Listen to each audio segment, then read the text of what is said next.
नमस्कार दोस्तों। स्वागत है आप सबका आपके अपने चैनल स्टडी विद एचपी स्वामी पर, जहां पर आपको हर दिन के संपादकीय पेज का डिक्टेशन समय पर उपलब्ध करवाया जाता है। दोस्तों, आज का यह डिक्टेशन 60 शब्द प्रति मिनट रहेगा। दोस्तों, आज का यह डिक्टेशन स्टार्ट होने से पहले आपको स्क्रीन पर इस डिक्टेशन के कुछ महत्वपूर्ण आउटलाइन दिखाई दे रहे हैं। मैं इन आउटलाइन को डिक्टेट करूंगा और आप मेरे साथ इन आउटलाइन को डिक्टेशन स्टार्ट होने से कम 4 बार लिखेंगे। जैसा कि दोस्तों आपको सबको विदित होगा कि ये जो आउटलाइन होते हैं, अपनी स्पीड को इंक्रीज करने के लिए इनका बहुत महत्वपूर्ण योगदान रहता है उसमें। तो इन सब आउटलाइन को आपको याद रखना है हमेशा के लिए और डिक्टेशन स्टार्ट होने से कम 4 बार लिखना है। आज के यह आउटलाइन स्टार्ट होंगे 2 सेकंड बाद। स्टार्ट। सुप्रीम कोर्ट, इसमें एस और सी बना करके उसके नीचे अंडरलाइन किया गया है। नेक्स्ट, फिलहाल, फै ले को है से काटा गया है। बातचीत, बात को च से काटा गया है। सरकार, इसमें सरकार पूरा बनाया गया है। आप चाहे तो इसमें से सरकार की मात्राएं हटा सकते हैं। आंदोलन, आ दे को ले से काटा गया है। केंद्र सरकार, केंद्र को से काटा गया है। लेकिन एक बड़ा लय बना करके उसके ऊपर एक ही मात्रा लगाई गई है।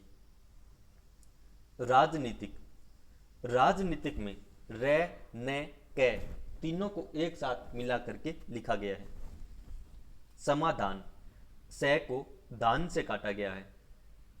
अदालत, ए दे को ले से काटा गया है। दोस्तों, ये थे कुछ आज के महत्वपूर्ण आउटलाइन। आप इनको कम से कम 4 बार दोहराएं और आज का यह 60 शब्द प्रति मिनट डिक्टेशन जो है स्टार्ट होगा 5 सेकंड बाद। स्टार्ट। आखिरकार सुप्रीम कोर्ट ने 3 कृषि कानूनों के अमल पर फिलहाल अंतरिम रोक लगाते हुए इस मसले को सुलझाने के लिए कमेटी तक बना दी है। जाहिर है केंद्र सरकार और किसान संगठनों के बीच बातचीत के कई दौर होने के बावजूद कोई रास्ता नहीं निकलने पर सुप्रीम कोर्ट ने यह राह दिखाई है।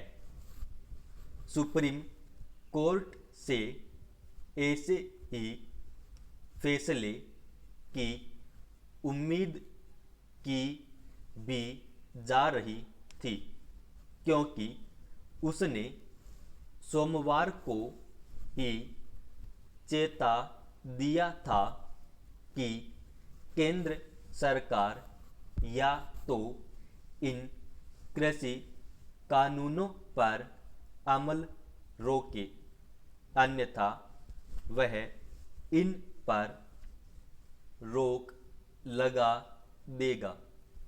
यह बात भी साफ हो गई है जब इस तरह के आंदोलनों में दोनों पक्षों का अड़ियल रुख नजर आता है, तो शीर्ष अदालत के दखल पर ही राह निकलती दिखती है।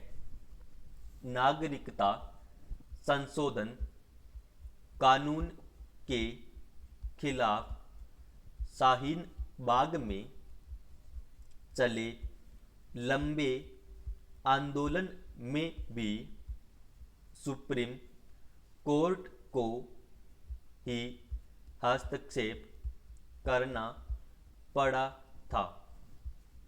सुप्रीम कोर्ट ने तो कमेटी बना दी है, लेकिन कमेटी का विरोध भी शुरू हो गया, यानी समाधान की राह आसान नहीं।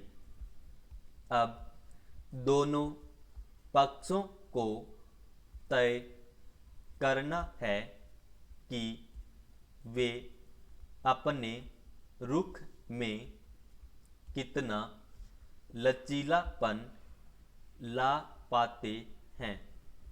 सरकार को भी और आंदोलनकारी किसान संगठनों को भी किसान आंदोलन के पक्ष विपक्ष और सरकार के रुख के पक्ष विपक्ष में पिछले दिनों जितनी भी बातें सामने आई, उनसे यह लगा कि न तो सरकार आंदोलनकारियों तक अपनी बात ठीक से पहुंचा पाई और न ही किसान संगठनों ने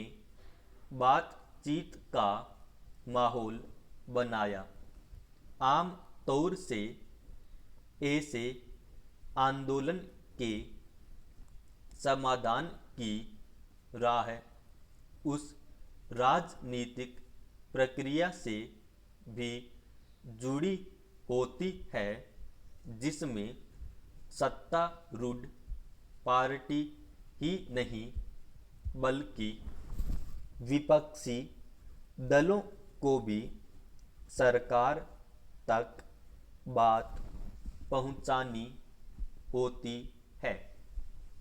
टकराव तब और बढ़ता दिखता है जब जो राजनीतिक दल सत्ता में होते हैं वे भी सरकार से इतर सुझाव देने की स्थिति में नहीं रहते। दूसरी तरफ विपक्ष भी सिर्फ विरोध के लिए ही विरोध करता दिखता है। किसानों की मांगों पर समाधान नहीं निकलने की बड़ी वजह यही रही कि सरकार इन कानूनों को लागू करने की बात कहती रही और किसान संगठन कानून वापस लेने पर ही घर वापसी की अपनी पुरानी मांग पर कायम हैं।